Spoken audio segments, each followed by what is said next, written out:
Ave Cristo, pelo Espírito Emmanuel, psicografia Francisco Cândido Xavier. Segunda parte, capítulo 3, parte 2. Teódulo dirigiu-lhe frases reconfortantes e aconselhou-o a insistir na noite seguinte. Não era ele amigo do velho Vetúrio desde a infância? E demonstrando desfrutar a intimidade de Helena, prontificou-se a orientar alguma combinação suscetível de beneficiá-lo. Prometeu entender-se no dia imediato com a família da menina e recomendou a Marcelo aguardar-se no jardim no horário de sempre, onde estaria em pessoa para dar-lhe as boas novas.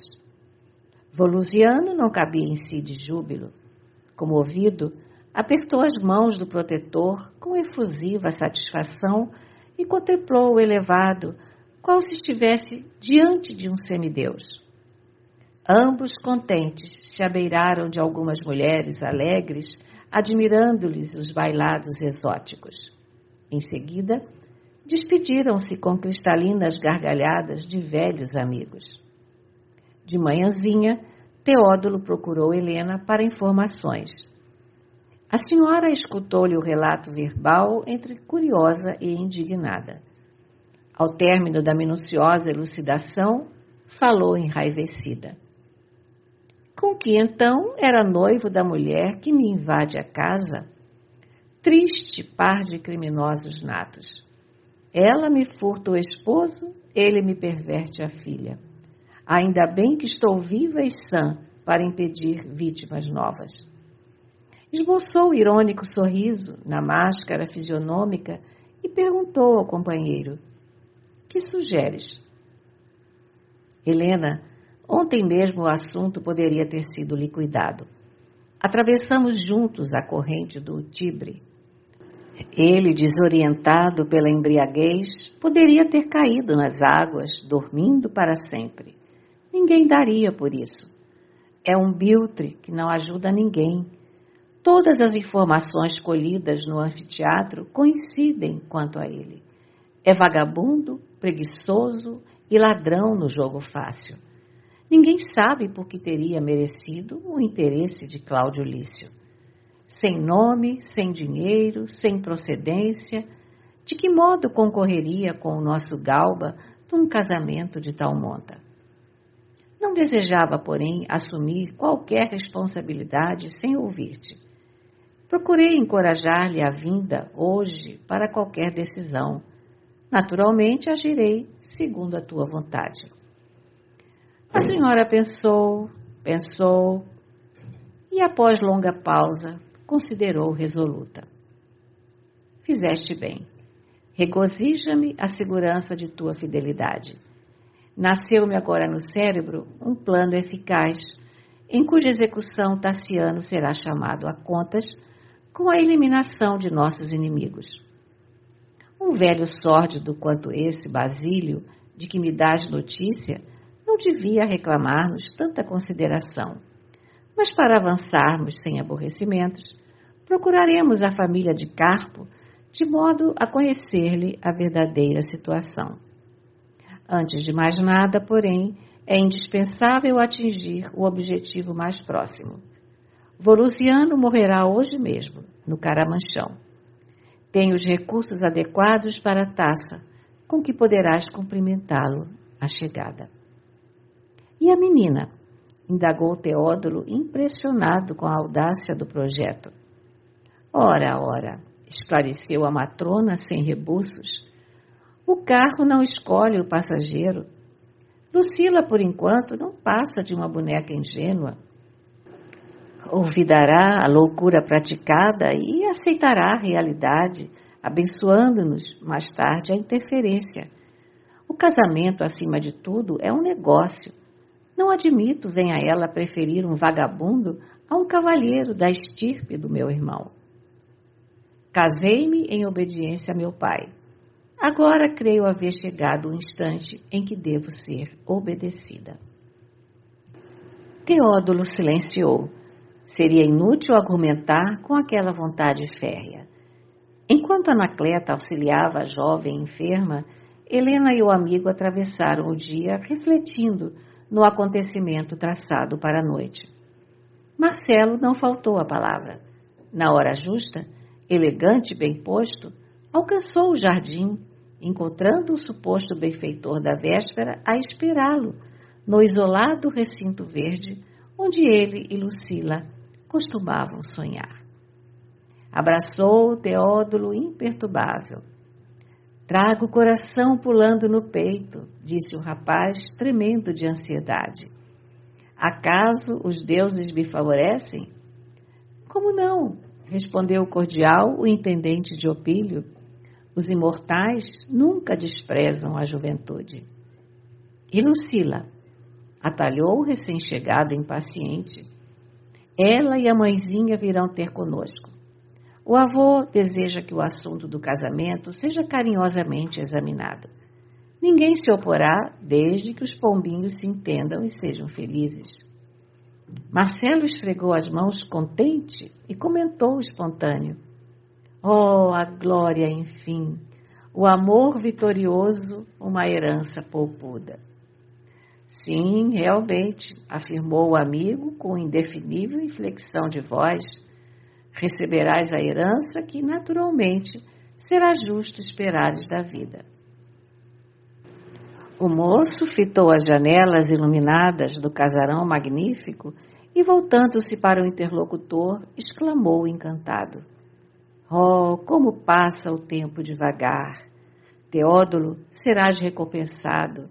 Dar-te-ei bons cavalos e bolsa farta. Conta comigo. Sou o homem mais ditoso da terra. Enlaçado por Marcelo, que transbordava alegria, o companheiro concordou muito calmo. Sim, graças aos deuses, vejo-te do lugar que te compete.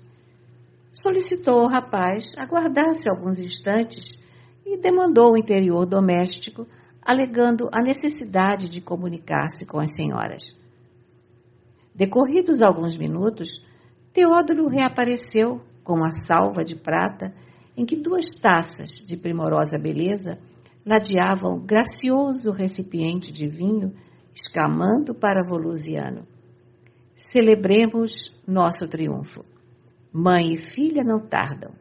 Em poucos momentos as tochas brilharão. O líquido espumou convidativo e o rapaz aceitou a taça que Teódulo lhe oferecia. Por Dionísio, o protetor do vinho, da natureza e da felicidade, saudou o aventureiro de Massília embriagado de esperança. Por Dionísio, repetiu o companheiro sem pestanejar. Marcelo sorveu a bebida até a última gota. Contudo, quando tentou repor o copo no lugar primitivo, sentiu que um fogo indefinível lhe queimava a garganta. Quis gritar, mas não conseguiu. Por alguns instantes, guardou a impressão de que a sua cabeça rodopiava inexplicavelmente sobre os ombros. Não mais se aguentou nas pernas e caiu desamparado no florido piso de mármore, ferindo a nuca. Teódulo inclinou-se, auxiliando-o a situar-se em decúbito dorsal. Rouquenhos gemidos escapavam-lhe do peito. Cravou no envenenador os olhos injetados, a fuzilarem de ódio e amargura em meio das sombras, e tentando expulsar a baba sanguinolenta que lhe escorria da boca, indagou em voz sumida. Por que me matas, covarde? Esperavas a proteção dos deuses, replicou Teódulo cínico, e a morte é a herança que os imortais reservam aos homens de tua laia. Malditos, malditos. Foram essas as suas derradeiras palavras, porque a breve tempo inteiriçaram-se-lhe os membros e cadaverizou-se-lhe o semblante numa triste carantonha. O assassino afastou-se ligeiro ao encontro de alguém que o observava por trás de frondosa tilha. Era Helena, que sorriu satisfeita à informação de que tudo fora consumado. Acompanhou o amigo até o minúsculo pavilhão que as trepadeiras abafavam, e a claridade mortiça de uma tocha contemplou o cadáver ainda quente. Era um belo homem, comentou insensível. Poderia ter sido amado e feliz se soubesse conservar o pé no degrau em que nasceu. Permutou o inovidável olhar com o agente de suas decisões, qual se estivesse selando sem palavras mais um escuro compromisso moral, e afastou-se. Quando a noite se fez mais avançada, o próprio Teódulo, com o traje característico dos escravos da casa de Vetúrio, abandonou o jardim, conduzido um fardo em grande carrinho de mão, comumente utilizado em serviços de higiene. Afastou-se, cauteloso, evitando contato com os transeuntes retardatários, e atravessou, aparentemente tranquilo, vasta extensão da via pública até alcançar a margem do rio. As brisas que sopravam do Tibre balsamizaram-lhe o cérebro atormentado. Aí descansou, preocupado e cismático. A lua minguada parecia uma lanterna que se imobilizara do céu a fim de espreitar-lhe a consciência culpada. Refletiu maduramente, fitando acabrunhado o pequeno acervo de carne fria a que Volusiano se reduzira. Os mistérios da vida e da morte fustigaram-lhe o espírito. Terminaria a existência no túmulo? Horas antes vira Marcelo deslumbrado pela alegria de viver. Aquelas mãos, porém, que ele observara nervosas e quentes, estavam agora geladas e inertes. A boca pauradora quedara-se hirta. Algumas gotas de veneno conseguiriam eliminar um homem para sempre? Dolorosa inquietação aflorou-lhe na alma. Haveria justiça no aniquilamento do próximo sem maior investigação? Estariam Helena e ele em condições de reprovar alguém? Buscava o remorso corroer-lhe o pensamento. Contudo, opôs-lhe resistência. Procurando fugir de si mesmo, caminhou para o Tibre, centralizou a atenção no corpo das águas móveis e durante largos minutos esperou uma oportunidade para desfazer-se da carga. Quando imensa mole de nuvens cobriu a lua empobrecida, adensando as sombras em torno, ergueu-se, lesto, e descobrindo o cadáver, arrojou a corrente líquida. Em seguida, mais aliviado, tomou o caminho de volta à casa. No dia imediato, a vítima foi encontrada. Todavia, no anfiteatro, em cujos bastidores deixara numerosos amigos, quem não se recordava de que Marcelo vivia dominado entre o vinho e a aventura? A morte dele, por isso, foi interpretada por acidente, sem maior importância, mesmo porque os despojos foram recolhidos à reduzida distância da casa de Aprígia, de cuja mocidade e atrativos se fizera fervoroso admirador. A notícia espalhou-se rápida, não tardando a penetrar o domicílio de Vetúrio, onde a jovem Lucila foi tomada de intraduzível angústia. Helena, que contava com os efeitos do acontecimento, isolou-a num quarto particular, onde a moça, aflita e desarvorada, se rendeu à deplorável depressão orgânica. Por 3 dias, amparada pela genitora e por Anacleta, demorou-se em absoluta inconsciência, abeirando-se da morte. Pouco a pouco, no entanto, emergiu da prostração. O vigor juvenil superara o abatimento íntimo. Embora triste e desencantada, Lucila tornou a alimentar-se, recuperando as cores de saúde que lhe aformoseavam o rosto. E percebendo-lhe as melhoras positivas, a filha de Vetúrio pôs-se de novo em campo, na execução gradual do plano que lhe obscurecia a desalmada cabeça. Pretextando a necessidade de atender a diversas solicitações de amigos gauleses, comunicou ao Opílio a deliberação de realizar algumas visitas, pedindo-lhe informações sobre a família de Jubélio Carpo. O velho mostrou-se desiludido. Esclareceu tratar-se de antigo proprietário rural cuja casa se erguia sólida, havia muitos anos, na Via Pinciana. Conhecera Jubélio na juventude, mas perdera-o de vista. Ignorava-lhe a sorte e acreditava que a filha devia desistir de semelhante procura. Helena, porém, era demasiado decidida para desanimar, e tomando o carro em companhia de Teódulo, buscou a residência segundo a indicação. Acolhidos atenciosamente, os visitantes foram conduzidos por um rapaz imberbe a enorme salão, onde o chefe da família lhes ofereceu agradável recepção. O administrador de Vetúrio, com a palavra, expôs a finalidade que os levava até ali. Reportou-se a magnanimidade de Jubélio, que se transformara em benfeitor de um amigo, entremeando a apresentação com perguntas respeitosas.